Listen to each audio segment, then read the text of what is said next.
मैं जोर से दरवाजा खोलकर उसके छोटे से कमरे में आया था। सानवी मुझे यूं रात के इस समय अंदर आता देखकर फौरन अपना दुपट्टा सर से लेकर सही करने लगी थी और उठकर खड़ी हो गई थी। समर्थ भाई, आप यहाँ इस वक्त? कोई काम था?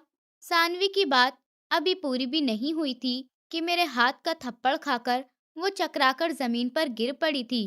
तुमने ये सिला दिया है हमारे एहसानों का, मेरी नरमी, मेरी अच्छाई का बहुत बुरा फायदा उठाया है तुमने।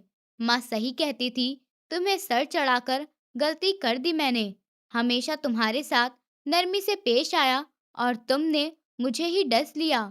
मैं दुख और गुस्से से पागल हो रहा था, जबकि सहमी हुई नजरों से जमीन पर बैठी सानवी मुझे देखते हुए अपनी गलती को याद करने की कोशिश कर रही थी। मैं पूछता हूँ, आखिर क्या सोचकर तुमने इतनी गिरी हुई हरकत करी है? आखिर क्यों तुमने मेरे किरदार को मेरी मोहब्बत के सामने गंदा कर दिया? मेरा गुस्सा किसी भी तरह से कम नहीं हो रहा था। मैं सानवी के बाजू से पकड़कर खड़ा करके उसे झंझोड़ते हुए पूछने लगा, आप क्या बोल रहे हैं समर्थ भाई? मुझे कुछ समझ नहीं आ रहा। सानवी ने बहुत मुश्किल से बात पूछी थी। हाँ, मेरी जिंदगी बर्बाद करके तुम्हें समझ ही नहीं आ रहा मैं क्या कह रहा हूँ। ये देखो ये तस्वीरें जो तुमने खुशी को भेजी हैं, ये कहकर कि मेरा इन लड़कियों के साथ अफेयर चल रहा है, जबकि ये मेरी बिजनेस मीटिंग में ली जाने वाली फॉर्मल पिक्चर्स हैं। खुशी ने मुझको तुम्हारी चैट के स्क्रीनशॉट भेजे हैं। ये देखो, अब भी तुम्हें लगता है कि तुम्हें इन सब से प्यार कर सकती हो? मैंने अपने मोबाइल की स्क्रीन दिखाई थी, जिसे देखकर सानवी के होश उड़ गए थे। उन पिक्चर्स में मैं अलग-अलग लड़कियों के साथ मिलते हुए और कहीं पर किसी रेस्टोरेंट में मुस्कुराकर बात करता हुआ नजर आ रहा था। ये तस्वीर सच में मेरी अलग-अलग कंपनियों के क्लाइंट के साथ ली गई थी, जिन्हें बहुत ही गलत अंदाज में दिखाया गया था। ये मैंने नहीं किया है समर्थ भाई। मेरा तो मोबाइल चोरी हो गया है 2 दिन पहले। मेरा यकीन करिए, मैंने ऐसा कुछ नहीं किया। सानवी ने रोते हुए अपनी सफाई दी। मैं तुम्हें बहुत मासूम समझता था सानवी, मगर तुमने जो आज किया है, उसके लिए मैं सारी जिंदगी तुम्हें माफ नहीं करूंगा, बल्कि तुम्हारी करतूत आज मैं सबको बताऊंगा। मैं उसे खींचकर अपने साथ लॉन्च एरिया में ले आया था, जहां सब लोग कल के फंक्शन के बारे में डिस्कस कर रहे थे। मैं बहुत गुस्से में सानवी को बाजू से पकड़कर घसीट कर लेकर जा रहा था। मुझे इस कदर गुस्से में सानवी को बाजू से पकड़े घसीट कर लाता देखकर सब लोग हैरान होकर मुझे देखने लगे थे। सब खत्म हो गया। खुशी अब मुझसे बहुत बुरी तरह मायूस हो गई है। वो मुझसे अब शादी नहीं करना चाहती। मैंने सानवी को सबके बीच लाकर छोड़ते हुए कहा, इसकी वजह से इसकी वजह से अब ये शादी नहीं होगी। इसने खुशी को मेरे क्लाइंट के साथ ली हुई पिक्चर्स एडिट कर कर भेजी हैं, जिसमें मैं उनके साथ हाथ मिलाते हुए या फिर रेस्टोरेंट में मुस्कुराकर बात करते हुए नजर आ रहा हूँ। वो सब सच में सिर्फ मेरे क्लाइंट हैं और कुछ नहीं। लेकिन इसकी वजह से खुशी मुझ पर शक कर रही है, मुझे झूठा बोल रही है और धोखेबाज भी। वो सोच रही है कि मैं उसे धोखा दे रहा हूँ। उसने मुझसे बात करने से भी मना कर दिया है। उसने कहा है कि अपने इन क्लाइंट से ही शादी कर लो।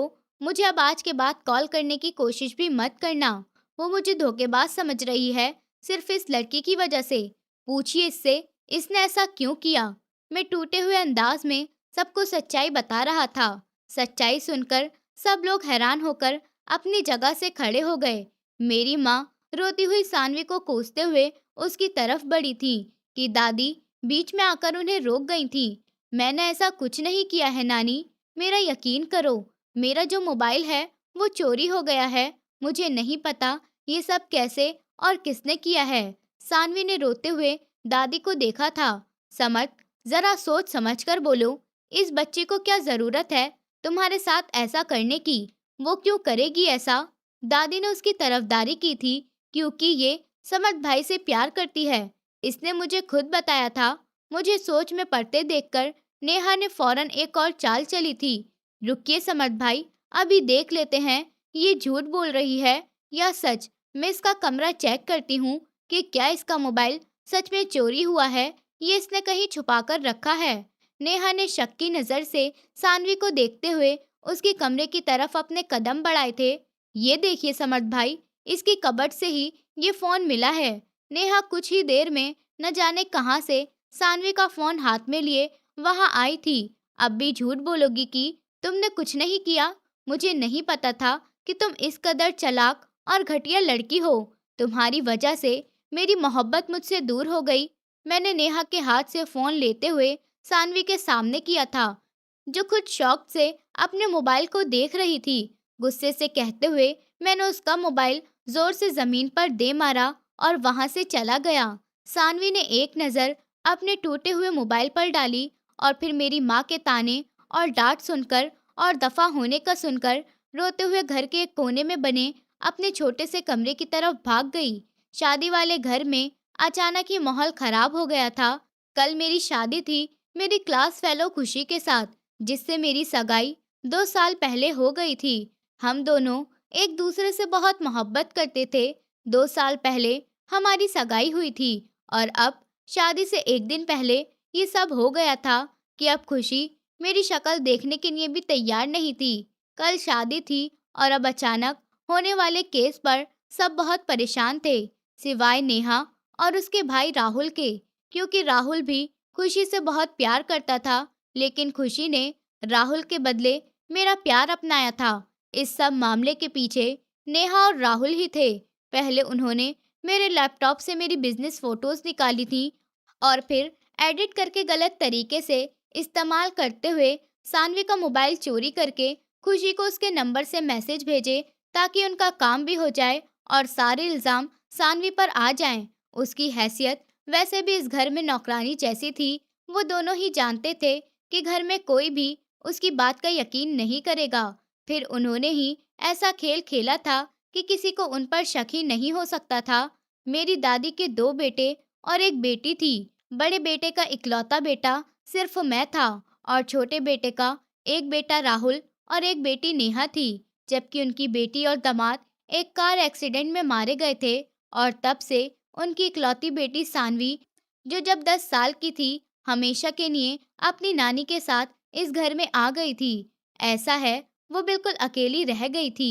इस घर में सिर्फ उसकी नानी उससे प्यार करती थी और नानी के बाद सिर्फ मैं था जो उसका ख्याल रखता था। बाकी सब लोग उसके साथ बहुत बुरा रवैया रखते थे, उससे बिल्कुल नौकरानी की तरह काम कराते थे। लेकिन शायद अब मैं भी बाकी सब जैसा ही हो जाऊं। घर वालों ने अपनी इज्जत बचाने के लिए मेरा रिश्ता नेहा से तय कर दिया था। जब मेरे पिताजी ने मुझे अपना फैसला सुनाया, तो मैं तेजी से इनकार कर गया और बोला, पिताजी, मैंने फैसला कर लिया है। मेरी शादी कल ही होगी, मगर नेहा से नहीं, सानवी से। सब घर वालों को इस बात से इनकार था, मगर मेरा फैसला अटल था। मेरे फैसले के सामने किसी की एक भी नहीं चली थी। सानवी इस सब से अनजान अपने कमरे में बंद थी, जबकि नेहा, जिसने ये सब कुछ मुझे पाने के लिए किया था, वो मेरे फैसले से आग बबूला हो गई थी। वो मुझे पसंद करती थी और इसलिए उसने खुशी को मुझसे दूर करने के लिए अपने भाई का साथ दिया, ताकि उन दोनों को उनकी मोहब्बत मिल जाए। नेहा को मैं मिल जाऊं और राहुल को खुशी। मगर मेरे फैसले ने उसके इरादे पर पानी फेर दिया था। नेहा का बस नहीं चल रहा था कि अभी सानवी को खत्म कर दे। अगले दिन ही मेरी शादी हुई और वो भी सानवी के साथ। शादी वाले दिन ही सानवी को बताया गया कि उसकी शादी मुझसे हो रही है। किसी ने उससे उसकी मर्जी पूछना भी जरूरी नहीं समझा।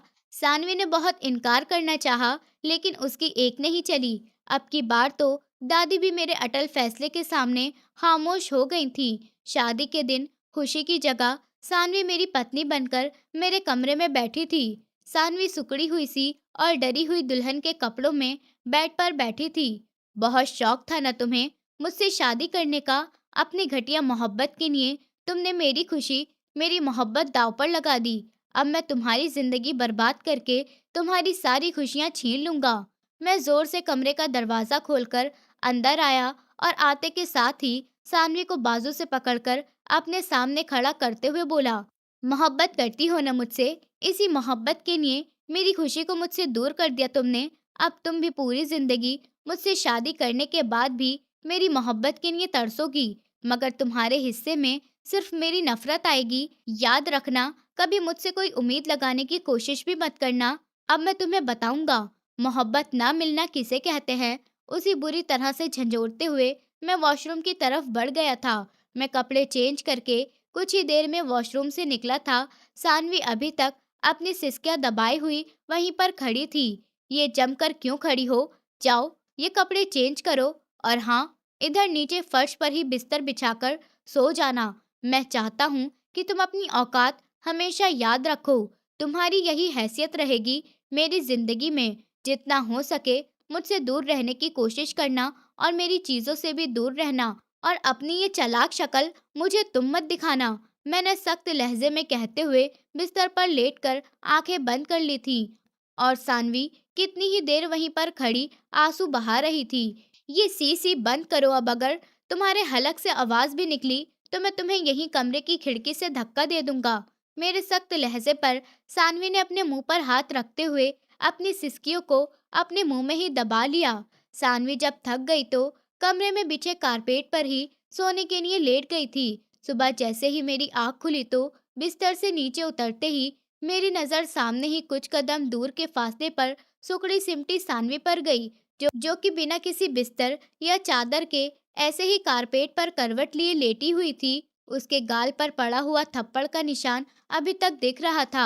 एक पल को मुझे सानवी की हालत देखकर तरस आया था, लेकिन अगले ही पल उसने जो सब मेरे साथ किया था वो याद करते ही अफसोस बिल्कुल दूर जा सोया था। मैं सर झटककर वॉशरूम की तरफ बढ़ गया, फ्रेश होकर ऑफिस के लिए तैयार हुआ और कमरे से बाहर निकल गया था। सानवी के लिए तो वैसे भी ये घर उसके माँ बाप के जाने के बाद जेल जैसा ही था, लेकिन अब और नरक बन गया था। और सिर्फ मैं एक ऐसा इंसान था जो उसकी तरफदारी करता था, उसका साथ देता था और उसका ख्याल रखता था। लेकिन अब मैं भी घर के बाकी लोग जैसा जालिम हो गया था। मैं उसके मामले में बिल्कुल लापरवाह हो गया था। घर वाले जो पहले मेरी वजह से थोड़ा बहुत लिहाज करते हुए सानवी को थोड़ा बहुत मार्जिन दे देते थे, लेकिन अब तो जैसे वो भी खत्म हो गया था। सबसे ज्यादा अफसोस की बात ये थी कि अब उसे पूरी जिंदगी ऐसे ही इस जेल में गुजारनी होगी। सानवी को पहले जो एक उम्मीद थी कि वो कभी ना कभी तो शादी करने के बाद इस जेल से छूट जाएगी, लेकिन अब वो भी पूरी तरह खत्म हो चुकी थी। उसकी नानी अक्सर कहती थी कि जब वो शादी करके इस घर से चली जाएगी तो उसे उसका सब्र का फल मिलेगा, फिर कोई उसे तकलीफ नहीं देगा और वो हमेशा खुश रहेगी। वो हमेशा एक शहजादे का ख्वाब देखती थी जो एक दिन उसे यहाँ से दूर अपनी दुनिया में ले जाएगा और हमेशा उसे खुश रखेगा, कभी कोई तकलीफ नहीं देगा। लेकिन उसका वो ख्वाब हमेशा के लिए टूट चुका था। शादी के बाद सानवी की जिंदगी और ज्यादा मुश्किल हो गई थी। घर वालों का रवैया पहले से ही उसके साथ बुरा था, लेकिन अब और भी ज्यादा बुरा हो गया था। पहले घर वाले मेरी वजह से थोड़े खामोश हो जाते थे, लेकिन अब मैं भी उसकी कोई परवाह नहीं करता था और ना ही घर वालों को कुछ कहता था। मेरा उससे अब जब भी सामना होता तो मैं अपने कड़वे लहजे से उसके दिल को छलनी कर देता। इसलिए अब वो जितना हो सकता था उतना मेरे सामने आने से बचती थी, क्योंकि मैं पहले उसकी भलाई ही चाहता था। उसने हमेशा मेरा नरम लहजा देखा था, लेकिन अब मेरा जहरीला अंदाज और कड़वी बातें सानवी को बाकी घर वालों की बातों से ज्यादा तकलीफ दे रही थी। घर वालों की बातें सुनने की तो उसकी आदत थी, लेकिन वो मेरी बातें बर्दाश्त नहीं कर पा रही थी। उसे मेरी बातों से बहुत ज्यादा तकलीफ हो रही थी। उसने अपनी सफाई देना छोड़ दिया था, क्योंकि वो जानती थी कि उसका यकीन करने के बदले सब लोग उसे ही झूठा कहेंगे। वो अब बिल्कुल खामोश रहने लगी थी। बोलती तो वो पहले भी कम थी, लेकिन अब तो बिल्कुल गूंगी हो गई थी। उसका कॉलेज जाना भी बंद करा दिया था कि उसे अब कॉलेज जाने की कोई ज़रूरत नहीं है। पहले उसे कॉलेज जाने की इजाज़त मैंने ही दे रखी थी और मैं ही उसके सारे खर्चे उठाता था। सानवी ने मेरे फैसले पर खामोशी से सर झुका दिया था। उसे पढ़ाई लिखाई का कोई खास शौक नहीं था, पर जब उसकी नानी कहती थी कि पढ़ोगी लिखोगी जब तो अच्छा जीवन साथी मिलेगा, तो वो मासूम इसी लालच में बड़ी लगन से पढ़ती थी। अब जब उस लगन की वजह ही खत्म हो गई थी, तो वो पढ़ लिख कर क्या करती। पहले मैं उसकी ज़रूरत की चीज़ों का बहुत ख्याल रखता था, लेकिन अब शादी के बाद तो मैं जैसे बिल्कुल लापरवाह हो गया था। मेरे बुरे रवैये की वजह से अब वो भी मुझसे छुपती रहती थी। हर वक्त मुझसे सामना ना होने की प्रार्थना करती रहती थी। सुबह के वक्त वो मेरे उठने से पहले ही कमरे से निकल जाती थी और रात को मेरे सोने के बाद कमरे में आते ही नीचे कारपेट पर ही अपना दुपट्टा ओढ़कर लेट जाती थी। मैंने सानवी से शादी सिर्फ उससे बदला लेने और उसे सबक सिखाने के लिए उस वक्त बहुत गुस्से में कर ली थी। इस तरह शादी के बाद भी मैंने खुशी से कांटेक्ट करने और उसे मनाने की कोशिश जारी रखी थी, मगर खुशी अब मेरी शक्ल भी नहीं देखना चाहती थी। जिंदगी इस तरह बेरंग सी गुजर रही थी। देखते ही देखते हमारी शादी को 1 महीना गुजर गया। मैं हमेशा की तरह शाम को ऑफिस से थका हारा घर लौटा था। फ्रेश होकर मैं डाइनिंग टेबल पर आया, जहां आज काफी दिनों बाद घर के सारे मेंबर मौजूद थे। मैं भी अपनी कुर्सी घसीट कर बैठता खामोशी से खाना खाने लगा था। नेहा मेरे साथ वाली कुर्सी घसीट कर मेरे साथ बैठती, हमेशा की तरह मुझसे बातें करने की नाकाम कोशिश कर रही थी। मैंने नजर उठाकर इधर उधर देखा तो सब लोग मौजूद थे सिवाय उसके। न जाने वो कहाँ थी। मेरे दिल में अचानक बेचैनी सी होने लगी। पहले वो मुझे कहीं न कहीं नजर आ जाती थी, कभी डाइनिंग टेबल सेट करती हुई तो कभी डस्टिंग करती हुई, मगर आज वो पिछले 1 हफ्ते से कहीं भी नजर नहीं आ रही थी। खाना खत्म करते ही मैं वहां से उठता, एक नज़र किचन के दरवाजे पर डालता हुआ अपने कमरे में आ गया। मैं पहले अक्सर डिनर के बाद अपने ईमेल वगैरह चेक करके सो जाता था, मगर आज मैं यूं ही मोबाइल फोन स्क्रॉल करता बैठ रहा था। शायद मैं उसका इंतजार कर रहा था, मगर वो नहीं आई। जमाई रोकते हुए मैंने एक नज़र सामने घड़ी पर डाली थी, जो 12:30 का वक्त बता रही थी। मेरे माथे पर बल पड़ने लगे। आधी रात हो गई थी। वो लड़की न जाने कहाँ गायब थी अभी तक। मैं गुस्से से अपने कमरे से निकला था। मैं सबसे पहले किचन की तरफ गया, जहाँ खाली अंधेरे में डूबा किचन देखकर मैं अब उसके पुराने कमरे की तरफ बढ़ा था, जहाँ वो शादी से पहले रहती थी। ये बात है, मुझे पहले ही समझा चुका था कि दिन में जहाँ भी रहे, रात उसे कमरे में ही गुजारनी है।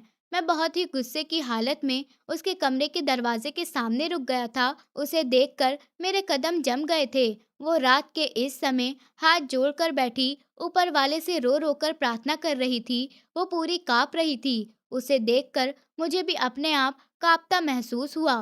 क्या वो हमारी वजह से ऊपर वाले के सामने रो रही थी? वो अपनी प्रार्थना खत्म करती, अब साइड से एक प्लेट उठाती खाना खाने लगी थी। साफ पता चल रहा था कि वो किसी का बचा हुआ खाना है, जिसे वो जल्दी जल्दी पानी के साथ निगलते हुए खा रही थी। उसका अंदाज ऐसा था जैसे बस जीने के लिए कुछ निवाले जबरदस्ती हलक से उतारे हों। मैं वहां से पलटा और ऊपर अपने कमरे में आ गया। मुझे लगा कि मैं अगर और यहाँ रुका तो मेरा दिल बंद हो जाएगा। मैं गहरे गहरे सांस लेते बिस्तर पर गिर सा गया था। कुछ देर बाद हल्की सी आवाज के साथ दरवाजा खुला और फिर बिल्कुल खामोशी छा गई। कुछ देर तक कोई भी आवाज महसूस न करते हुए मैंने आंख खोलकर इधर उधर देखा तो सामने ही वो मुझे बिस्तर से कुछ फासले पर नीचे कारपेट पर ही सर से पैरों तक अपना दुपट्टा ओढ़े लेटी हुई नजर आई थी। सुनो, ऊपर बेड पर आओ। मेरी आवाज पर सानवी डर से कांपी थी। डर के मारे उसने मेरे नरम लहजे पर गौर ही नहीं किया था। सुना नहीं तुमने? मैं क्या कह रहा हूँ? ऊपर आओ। मैं आज के बाद तुम्हें नीचे सोता हुआ ना देखूं। अब से तुम बिस्तर पर ही सोगी। मैंने अब की बार जरा ऊंची मगर प्यार भरे लहजे में कहा, तो सानवी डरते डरते ऊपर मेरे साथ दूसरे किनारे पर लेट गई थी। अगले दिन मैं ऑफिस से वापसी पर सानवी के लिए कुछ कपड़े वगैरह और कुछ जरूरी सामान ले आया था। मैंने नौकरानी से सानवी को बुलवाने के लिए कहा। सानवी नौकरानी के बुलाने पर डरते डरते कमरे में आई थी। ये शॉपिंग तुम्हारे लिए करी है। इसमें तुम्हारे कपड़े और बाकी जरूरी सामान हैं, और किसी चीज की जरूरत है तो मुझे बता देना, ठीक है? सानवी ने मेरी बात पर सिर्फ अपना सर हिला दिया था। मुझे एहसास हो रहा था कि शादी के बाद मैंने एक बार भी सानवी की आवाज नहीं सुनी थी। उसे बस खामोशी से सर हिलाते ही देखा था। मेरा दिल किसी ख्याल से बेचैन सा हुआ था। मुंह में जबान नहीं है क्या? हर वक्त सर हिलाती रहती हो। मेरे सख्त लहजे पर सानवी ने सर झुकाया था। वो सच में कुछ समझ ही नहीं पाई थी कि वो क्या बोले। अपने शब्द, अपना बोलना सब बेमतलब लगता था। अब भी वो यही सोच रही थी कि क्या जवाब दे। सानवी, मेरी आवाज आ रही है? उसे खामोश देखकर मैंने सख्त लहजे में कहा, तो सानवी ने फिर जल्दी से अपना सिर हिला दिया। तुम मुंह से कुछ फूटो, कुछ बोल क्यों नहीं रही हो? मैंने उसे घूर कर देखा। अब ये लड़की मुझे बेवजह गुस्सा दिला रही थी। जी समद भाई। सानवी के होठों से मरी मरी सी आवाज निकली थी, जिस पर मेरे चेहरे का रंग बदला था। इससे तो अच्छा था कि वो खामोश ही रहती। मैंने उसे घूर कर देखा। चुप रहो, मैं पति हूँ तुम्हारा, जिसकी मोहब्बत में तुमने मेरी मोहब्बत खत्म कर डाली थी। भूल गई क्या? मैं ना चाहते हुए भी उसे ताना दे गया था। मैं आपसे मोहब्बत नहीं करती समर्थ भाई, मैं तो किसी और से मोहब्बत करती थी। सानवी ने मेरी बात पर धीमी आवाज में बोलते हुए सिसकियां ली थी, जैसे अपनी मोहब्बत बिछड़ने का कितना ही दुख हो। क्या बकवास कर रही हो? कौन था वो बदतमीज? सानवी की बात पर मेरा दिमाग खराब होने लगा था। मेरे अंदाज पर सानवी बुरी तरह से घबराती हुई अब की बार खामोश ही रही थी। मैंने पूछा, कौन था वो? सानवी, जवाब दो मुझे। मैंने उसे बाजू से पकड़कर झंझोड़ कर पूछा था। वो मेरे ख्वाबों का शहजादा। मेरे सख्त अंदाज पर सानवी की जबान से निकली हुई बात मुझे आग लग गई थी। क्या बकवास कर रही हो? बेशरम लड़की, नाम बताओ उसका, कौन था वो? मेरा बस नहीं चल रहा था कि उसके हलक में हाथ डालकर एक ही बार में सारी बात निकाल लूं। न जाने उसकी बातें क्यों मेरे दिल को लग रही थी। नाम तो नहीं पता मुझे, सानवी ने मासूमियत से जवाब दिया। वो अपने उस ख्याली हमसफर की बात कर रही थी, जिसका ख्वाब वो दिन रात देखती थी, जबकि मैं कुछ और ही समझ रहा था। तुम बहुत ही बेशरम लड़की हो, तुम्हें शर्म नहीं आ रही मेरे सामने इस तरह से बात करते हुए? मैंने सोचा था कि तुम्हारा कॉलेज फिर से शुरू हो जाएगा, लेकिन अब नहीं, तुम इस काबिल ही नहीं हो कि तुम्हें आज़ाद छोड़ा जाए। मेरी बात पर उसने मुझे उदासी से देखा था। अब मैं वैसे भी कॉलेज जाकर क्या करूंगी? जिसके लिए जाती थी, अब तो वो नहीं रहा मेरी जिंदगी में, तो पढ़ाई का क्या फायदा? सानवी के लहजे से ही बड़ा दर्द और अफसोस झलक रहा था, जबकि मेरा बस नहीं चल रहा था कि क्या कर डालूं सामने खड़ी बेशरम लड़की का, जो मेरे दिल जलाने से बाज नहीं आ रही थी। इससे पहले कि मैं और कुछ कहता, मेरे फोन की बेल बजने लगी थी। जरूरी कॉल देखकर मैंने कॉल अटेंड की थी, जबकि मौके का फायदा उठाकर सानवी वहां से खिसक गई थी। रिलैक्स समर्थ, क्या हो गया है तुम्हें? वो लड़की पक्का तुम्हें जलाने को ही झूठ बोल रही थी। मैंने अपने भड़कते हुए दिल को सुकून देने की कोशिश की थी। मेरा रवैया पहले जैसा नर्म और कैरिंग तो नहीं हुआ था, मगर मैं फिर से पहले की तरह अच्छे अंदाज में उसके खाने पीने का और ज़रूरत की चीज़ों का ख्याल रखने लगा था, और घर वालों को भी सानवी के मामले से दूर रहने का बोल चुका था। हाँ, मेरा लहजा अभी भी थोड़ा सख्त सा था, मगर अब मैं पहले की तरह जहरीले शब्दों से उसका दिल नहीं दुखाता था। मेरा सानवी का ध्यान रखना सानवी के दिल को भी मोम कर रहा था। अब सब ठीक होने ही लगा था कि राहुल की माँ ने घर वालों पर राहुल और खुशी की शादी की खबर सुनाकर बम फोड़ा था। खुशी के घर वाले भी उसकी शादी टूटने की वजह से उसके रिश्ते के लिए काफी परेशान थे, इसलिए राहुल का रिश्ता फौरन अपना लिया। ये खबर मेरे ऊपर बिजली की तरह गिरी थी।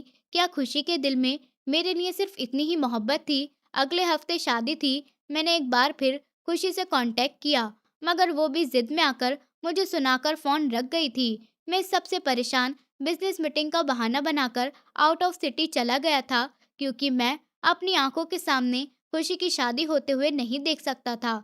खुशी ने जरूर मुझे तड़पाने और मुझे नीचा दिखाने के लिए ही शादी के लिए हाँ की होगी। इसी बीच उन दोनों की शादी बड़ी धूमधाम से हो चुकी थी। मैं एक हफ्ते बाद वापस लौटा था। घर में घुसते ही सामने का दिल जलाने वाला मंजर देखकर मैं एक लम्हे के लिए हैरान हुआ था। सामने ही डाइनिंग टेबल पर खुशी और राहुल एक साथ बैठे आइसक्रीम खा रहे थे। मैं काफी लेट घर आया था, ये सोचकर कि सब अपने कमरे में होंगे, मगर अफसोस, मैं जिनसे बच रहा था वही सामने मिल गए थे। उन दोनों को एक साथ खुश देखकर मेरे दिल में दर्द सा उठा था। मैं नजरें झुकाकर तेजी से वहां से निकल गया था। अपने कमरे में आते ही मेरी नजर विंडो के पास खड़ी सानवी पर पड़ी थी।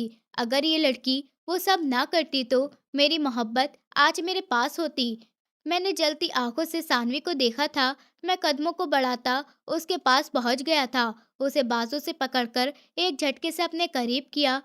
इस अचानक एक्शन पर सानवी के होठों से चीख निकली थी। बहुत शौक है ना तुम्हें मुझसे शादी करने का? तो अब पत्नी भी बनो, मेरे सारे हक मुझे दो। ये कहते हुए मैं सानवी के कमर में हाथ डालकर उसके ऊपर झुक गया था। ये आप क्या कह रहे हैं समद भाई? सानवी ने डरते हुए मुझे देखा था। चुप रहो, कितनी बार कहा है भाई मत बोला करो। और ये डर क्यों रही हो बेबी गर्ल? मेरी मंगेतर को मैसेज करके मेरा रिश्ता तुड़वाया था ना तुमने, मुझे पाने के लिए। तो क्यों ना आज तुम्हारी ख्वाहिश पूरी कर दूं? क्या कहती हो? मैंने सीरियस अंदाज में बोलते उसे अपने और करीब किया तो सानवी अगले ही पल बेहोश होती मेरी बाहों में झूल गई थी। सानवी, अरे सानवी, तुम ठीक हो? अभी तो हाथ भी नहीं लगाया और मिसेस बेहोश हो गई हैं। उसे बेहोश होता देखकर एक पल को तो मैं भी डर गया था। मैं उसे बेड पर लिटाता अब उसे जगाने की कोशिश कर रहा था। मुझे एहसास भी नहीं हुआ कि कुछ देर पहले मेरे दिल पर जो बोझ सा था वो सानवी के साथ उलझकर उतर गया था। अब मेरा ध्यान सिर्फ मेरी मासूम सी पत्नी पर था जिसे मैं जगाने की कोशिश कर रहा था। मुझे लगा था कि खुशी को अपनी आंखों के सामने किसी और के साथ देखना बहुत मुश्किल होगा। मैं न जाने कैसे बर्दाश्त करूंगा, मगर न जाने क्यों मुझे अब राहुल के साथ खुशी को देखकर तकलीफ नहीं होती थी। शायद मेरा दिल मान चुका था कि वो मेरी नहीं थी। दूसरी तरफ राहुल और खुशी दोनों ही मुझे जलाने के लिए हर वक्त एक दूसरे से चिपके हुए नजर आते थे। वो अलग बात थी कि कमरे में उन दोनों की एक मिनट भी नहीं बनती थी। खुशी को शादी के बाद एहसास हुआ कि राहुल एक नंबर का नालायक और आवारा इंसान था और मैंने छोटी उम्र में ही अपना बिजनेस इस्टेब्लिश कर लिया था। वहीं पर राहुल सारा दिन अपने आवारा दोस्तों के साथ घूमकर अपने बाप की कमाई उड़ाता था। लेकिन कमरे के बाहर, खास तौर पर मेरे सामने, वो ऐसे शो करते थे जैसे उन दोनों में बड़ी ही कोई गहरी मोहब्बत हो। वैसे तो वो दोनों ही मुझे जलाने के लिए ये सब करते थे, मगर मैं ये सब देखकर जलने के बजाय अलग ही तरह के इमोशन मेरे दिमाग में आते थे।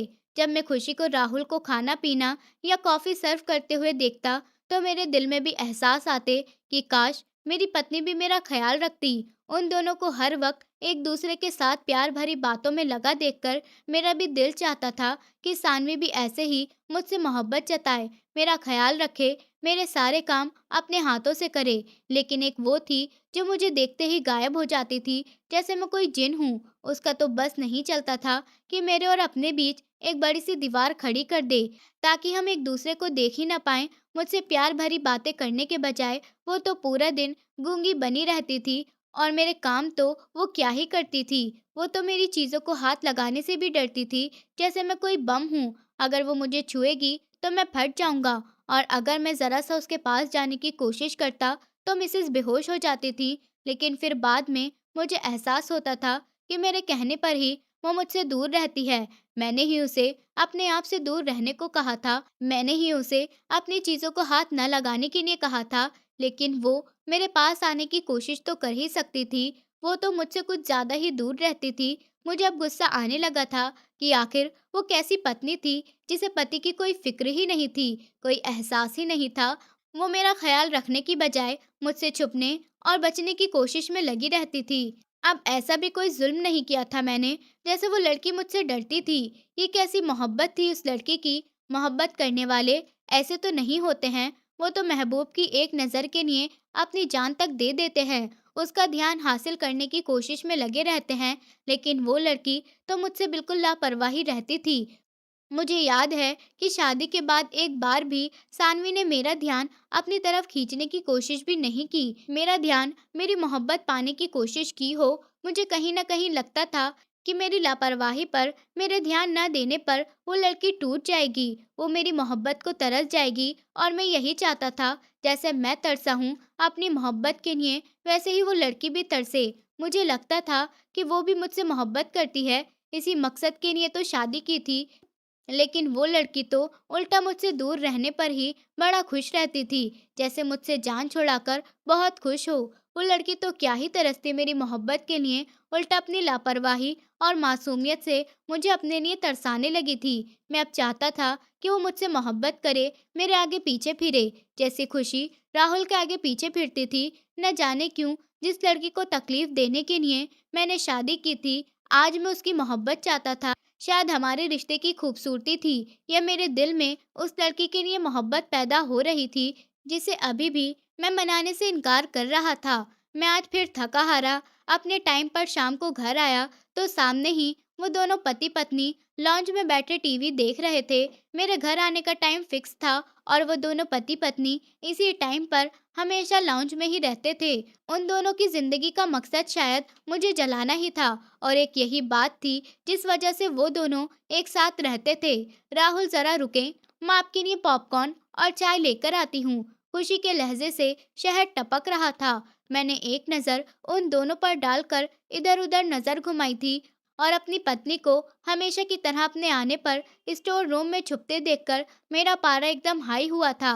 बजाय इसके कि वो थके हारे पति का स्वागत करती, उसे चाय पानी का पूछती, वो मुझे देखकर ही रफू चक्कर हो जाती थी। मैं भी गुस्से से स्टोर रूम की तरफ चला गया था। स्टोर रूम में घुसते ही सानवी पर नजर पड़ते ही मैं और भड़का था। सादे से हुलिये में हर तरह के आराम और जेवर से बची हुई वो मासूम सी लड़की बहुत ही आम से हुलिये में मुझे देखते ही हड़बड़ाकर अपना दुपट्टा ठीक करने लगी थी। मेरी नज़रों के सामने खुशी का सजना संवरना आया, जो हर वक्त राहुल के सामने सच संवर कर रहती थी। और एक मेरी पत्नी थी जिसने मजाल है कभी शादी के बाद लिपस्टिक भी लगाई हो। आखिर वो मेरे लिए तैयार क्यों नहीं होती थी? मेरे दिल में एहसास सा हुआ था, ये क्या हुलिया बनाए फिरती हो? तुम्हें कोई एहसास है कि तुम शादीशुदा लड़की हो और कोई बहुत ही बदतमीज पत्नी, जो पति का कोई ख्याल ही नहीं रखती। आज तक खाना तो दूर, झूठे मुंह पानी तक भी नहीं पूछा तुमने मुझसे। ऐसी होती है पत्नी, जरा सा भी करीब होने लगो तो तुम्हें कुछ होने लग जाता है, तुम बेहोश हो जाती हो। अब जाओ, मेरे लिए चाय लेकर आओ। और आज मैं खाना ऊपर बेडरूम में ही खाऊंगा, तो अपना और मेरा खाना कमरे में ही ले आना, ठीक है? मैं उसे देखते ही शुरू हो गया। इतना तो मैं समझ गया था कि इस लड़की से अपनी खिदमत खुद ही करवानी पड़ेगी, वरना मिसेस को तो शायद सारी जिंदगी मेरा ख्याल नहीं आएगा। सानवी भी मेरे धूप छाव जैसे अजीब रवैये से परेशान थी। वो सोच रही थी कि ना जाने मैं क्या चाहता हूँ। वो मुझे समझ नहीं पा रही थी। वो सोच रही थी कि मैंने उसे खुद ही बोला था कि उससे दूर रहूं, अब खुद को उसकी पत्नी ना समझूं। मेरी शक्ल देखकर उसे गुस्सा आता है, जितना हो सके उससे दूर रहूं। लेकिन अब न जाने क्यों मैं ऐसा कर रहा हूँ और न जाने मैं क्या चाहता हूँ। मासूम सी सानवी के दिल में भी मेरे लिए नरमी और मोहब्बत पैदा हो गई थी। मेरा नरम रवैया उसके दिल में मेरे लिए मोहब्बत पैदा कर गया था। लेकिन वो बहुत ही डरपोक लड़की थी और जिस दिन मैंने उसे थप्पड़ मारा था, उस दिन से वो मुझसे बहुत बुरी तरह डरने लगी थी। मुझसे पहले भी अच्छा लगता था, मगर शादी के बाद जब से मैंने उसके लिए नरम लहजा अपनाया था और उसका ख्याल रखना शुरू किया था, तब से तो उसके दिल में मेरे लिए एक अलग ही जगह बन गई थी। लेकिन वो मेरे पास आने से अब भी डरती थी, इसलिए वो मुझे देखते ही छुप जाना सही समझती थी। रुको, क्या मैंने जाने को कहा है तुम्हें? यहाँ आकर बैठो। सानवी मेरे कहने पर चाय लेकर कमरे में आती, जल्दी जल्दी साइड टेबल पर रखकर वहां से निकलने के चक्कर में थी, जबकि मैंने सामने पड़े सोफे पर बैठे हुए उसे घूर कर देखते हुए रोका था। सानवी को देखकर ऐसा लग रहा था जैसे वो अभी रो देगी। वो धीरे धीरे चलती हुई मेरे साथ सोफे पर अच्छा खासा फासला रखकर बैठी थी। मुझे कांटे लगे हैं, जितनी दूर दूर बैठी हो, पास होकर बैठो। मैंने गुस्से से एक नज़र हम दोनों के बीच के फासले को देखकर दांत पीसते हुए कहा, तो सानवी ने घबराकर ना के इशारे में सर हिलाया था। बोलने पर टैक्स आता है तुम्हें? ये इतनी लंबी जबान इस्तेमाल करने के लिए ही दी है ऊपर वाले ने। उसकी खामोशी पर मैं भड़क गया था। जी? सानवी के हलक से मरी मरी सी आवाज में जी ही निकला था। क्या जी? मैंने गुस्से से पूछा। आप ठीक कह रहे हैं। सानवी की मासूमियत से कहने पर मैंने ना के इशारे में सर हिलाया था। इस लड़की का कुछ नहीं हो सकता था। उठो, अच्छा सा तैयार होकर आओ, आज हम बाहर डिनर करेंगे। मैंने अब की बार जरा नरम लहजे में हुक्म दिया, तो सानवी फौरन सर हिलाती हुई उठ गई थी। उसकी इस मासूम सी शक्ल को देखकर मेरे होठों पर एक मुस्कुराहट बिखरी थी। सानवी कुछ ही देर में सादा सी तैयार होकर आई, तो मैंने उसे कैजुअल हुलिये में देखकर ना के इशारे में सर हिलाया। फिर मैंने खुद उसके लिए एक स्टाइलिश सा ड्रेस चूज करके उसे अपनी नज़र के सामने तैयार करवाया था। हल्के फुल्के मेकअप और हेयर स्टाइल के साथ और स्टाइलिश आउटफिट में वो कोई मोम की गुड़िया लग रही थी। उसे देखकर मेरे दिल की धड़कनें एकदम तेज हुई थीं। मैं हैरानी से उसे देखता रहा। हम दोनों एक साथ नीचे उतरे तो सब लोगों ने हैरत से हमें देखा था। कहीं जा रहे हैं समर्थ? मेरी माँ ने शक की नजरों से सानवी को देखते हुए पूछा।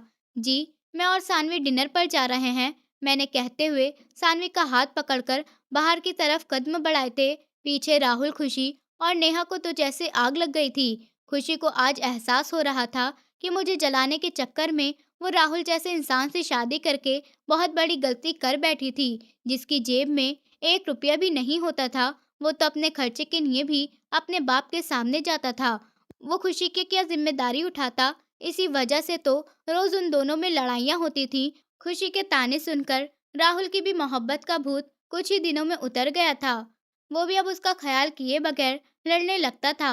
मैं सानवी को लेकर एक बड़े से रेस्टोरेंट में आया था, जहाँ पर हम दोनों ने बहुत ही सुकून के माहौल में डिनर किया था। मैंने खाने के बाद सानवी को आइसक्रीम खिलाई थी। फिर मैं उसे एक बड़े से शॉपिंग कॉम्प्लेक्स में ले आया था, जहाँ पर मैंने सानवी को उसकी पसंद की शॉपिंग कराई थी। हम दोनों ही एक दूसरे के साथ आज बहुत खुश और सुकून में थे। मैं रात को पानी पीने के लिए किचन की तरफ आया था, क्योंकि कमरे में मौजूद जग खाली था और मेरी पत्नी को कोई फिक्र नहीं थी। मैं अपनी जमाई रोकता हुआ अभी नीचे उतरा ही था कि किसी के जोर जोर से चिल्लाने और लड़ने की आवाज सुनकर मैं परेशान हुआ। ध्यान दिया तो वो आवाज राहुल के कमरे से आ रही थी। मुझे बहुत हैरानी हुई, क्योंकि वो दोनों जितना दिखावा करते थे, उससे तो यही लगता था कि बहुत मोहब्बत है उन दोनों के बीच। तो फिर ये सब क्या है? मैं दरवाजे के और पास गया तो मुझे अब की बार और जोर जोर से आवाज आने लगी थी। वो दोनों पति पत्नी कुत्ते बिल्ली की तरह लड़ रहे थे।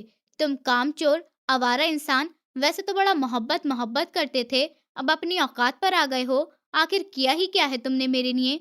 खुशी के चिल्लाने पर मुझे बहुत हैरत का झटका लगा था। मैं उसकी इतनी गंदी लैंग्वेज पर हैरान हुआ था। मेरी नजरों के सामने सानवी का प्यार से सर हिलाना और धीमा लहजा आया था। तुम्हें अंदाजा भी है, बदतमीज औरत, कि मैं तुमसे कितनी मोहब्बत करता था। तुम्हें पाने के लिए मैंने कितने पापड़ बेले हैं। राहुल की दहाड़ पर मैं न चाहते हुए भी हैरत के मारे उन दोनों की बातें सुनने लगा।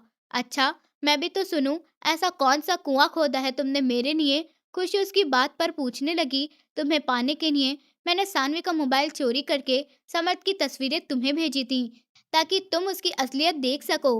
राहुल ने एडिटिंग वाली बात की तो मेरे ऊपर जैसे बम सा गिरा था। सानवी की गिड़गिड़ाती आवाजें और उसका रोना और अपना बुरा सलूक मुझे याद आ गया। मुझे लग रहा था जैसे मैं शर्मिंदगी के मारे जमीन में ही गड़ जाऊंगा। जबकि खुशी राहुल को अच्छा खासा बेइज्जत करके अब कमरे से बाहर आई थी, तो सामने मुझे हैरान खड़े देखकर एक पल को शर्मिंदा हुई, मगर अगले ही पल वो मेरे पास आई थी। मुझे माफ कर दो समर्थ, मुझे तुम्हारा दिल दुखाने की सजा मिली है राहुल की सूरत में। प्लीज मुझे माफ कर दो। हम अब भी एक हो सकते हैं। मैं राहुल से तलाक ले लूंगी। मैं जानती हूँ तुम आज भी मुझसे मोहब्बत करते हो। खुशी ने ये कहते हुए मेरा हाथ पकड़ना चाहा, लेकिन मैं फौरन पीछे हुआ। खुशी, नहीं, मैं तुमसे मोहब्बत नहीं करता। हमारे बीच जो भी था वो सिर्फ अट्रैक्शन था। मोहब्बत क्या होती है वो मुझे शादी के बाद पता चला है। मैं सानवी से मोहब्बत करता हूँ और हम दोनों ही शादीशुदा हैं, तो बेहतर होगा जो पास्ट था उसे पास्ट में ही रहने दिया जाए। मैं अपने प्रेजेंट से बहुत खुश हूँ। ऊपर वाले ने मुझे अच्छा नहीं बल्कि बहुत अच्छा साथी दिया है। मैं दो टूक अंदाज में कहता ऊपर अपने कमरे की तरफ बढ़ गया, जहाँ मेरा सुकून और मेरी मोहब्बत सानवी थी। जबकि खुशी बस मुझ जैसे शानदार मर्द को जाते हुए देखने लगी, जिसे वो धोखे में खो बैठी थी। मैं अपने कमरे में आते ही सानवी के पास बैठा था, जो किसी मासूम बच्चे की तरह सो रही थी। आई एम सॉरी, मुझे माफ कर दो सानवी। मैंने तुम पर शक किया, तुम्हारी मासूमियत पर शक किया, मगर मैं वादा करता हूँ जिंदगी में आने वाला हर दिन तुम्हारे लिए खूबसूरत बना दूंगा। तुम्हें खुद से मोहब्बत करने पे मजबूर कर दूंगा। उसके बालों में उंगलियां फेरते मुझसे मोहब्बत से देखने लगा। मेरी आज एक बिजनेस मीटिंग थी, शहर के मशहूर बिजनेसमैन की बेटी टीना के साथ। टीना बहुत ही मॉडर्न और चालाक लड़की थी। मीटिंग के बीच ही मैंने नोट कर लिया था कि टीना मुझ में कुछ ज्यादा ही इंटरेस्ट शो कर रही है। मीटिंग खत्म होने के बाद टीना ने मुझे अपने साथ रात गुजारने की ऑफर की थी, जिसे मैंने मना कर दिया था। लेकिन टीना एक बहुत ही बिगड़ी हुई और जिद्दी लड़की थी। उसने इस बात का बदला लेने के लिए एक प्रेस कॉन्फ्रेंस में मेरे ऊपर इल्जाम लगाया कि मैंने उसे हरास किया है और उसके साथ बहुत बदतमीजी भी की है, जिस पर मेरी कंपनी के शेयर तेजी से नीचे गिर गए और मुझे फाइनेंशियली नुकसान के साथ साथ पर्सनली भी बहुत नुकसान हुआ था। मेरा नाम, मेरा किरदार, मेरी इज्जत, सब कुछ मिट्टी में मिल गई थी। सारे न्यूज़ चैनलों पर यही खबर ट्रेंडिंग में थी। मैंने प्रेस के सामने उन इल्ज़ामों से बहुत इनकार किया, मगर कोई मेरी बात पर यकीन करने को तैयार नहीं था। मेरा दिमाग बंद हो चुका था। मैं उस वक्त बहुत बेबस हो चुका था। आज मुझे एहसास हो रहा था कि जब मैंने बिना सोचे समझे सानवी पर इल्ज़ाम लगाया था, तब उसकी किसी बात पर यकीन नहीं किया था, तो उसे कैसा महसूस हुआ होगा। आज जब मैं खुद को तकलीफ से गुजरा तो मुझे उसकी तकलीफ महसूस हुई थी। मैं इस सब से काफ़ी परेशान था, लेकिन मुझे मालूम था मैं इस मामले से निकल आऊँगा।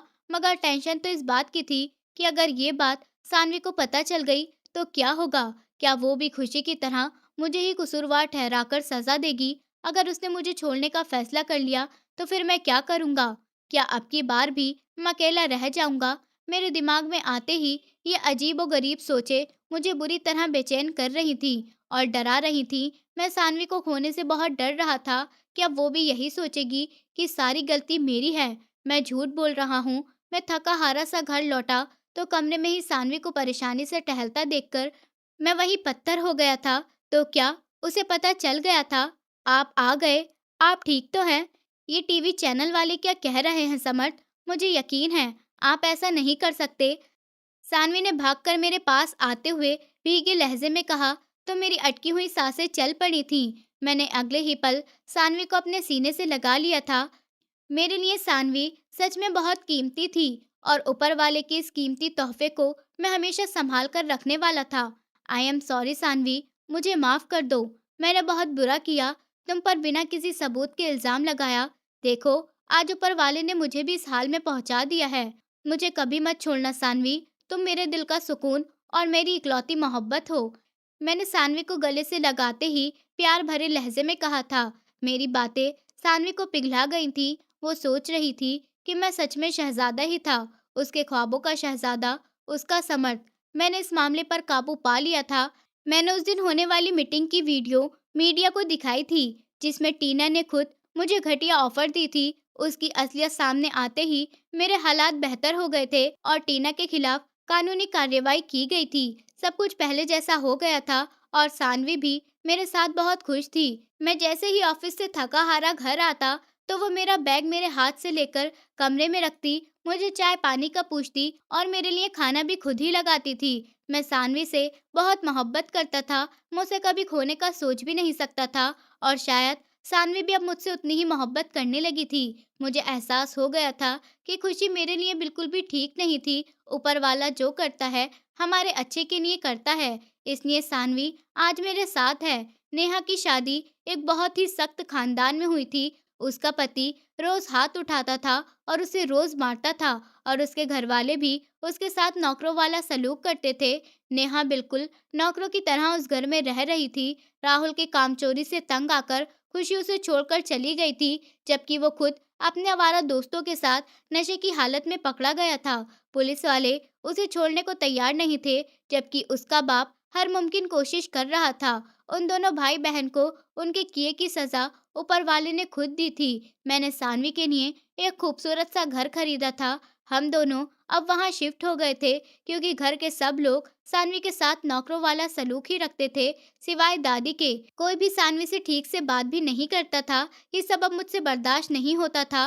मुझे बहुत गुस्सा आता था। मेरे बहुत कहने के बाद भी घर वालों का रवैया सानवी के साथ अच्छा नहीं था, इसलिए मैं उसे उन सब से अलग यहाँ ले आया था, जहाँ सिर्फ हम दोनों ही थे। हम दोनों अपनी ज़िंदगी में अब बहुत खुश थे।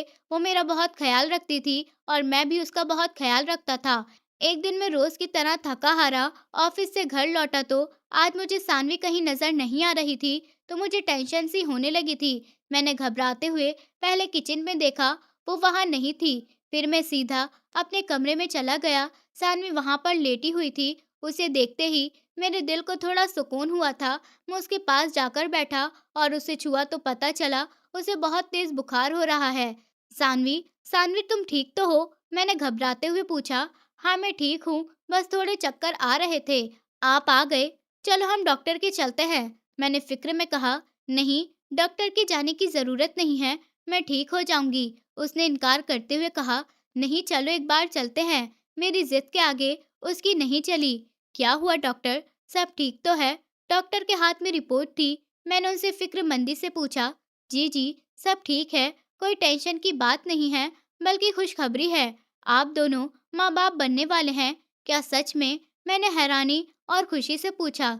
जी, जी, बस अब आपको इनका बहुत ख़्याल रखना है। घर आते ही हम दोनों बहुत खुश थे।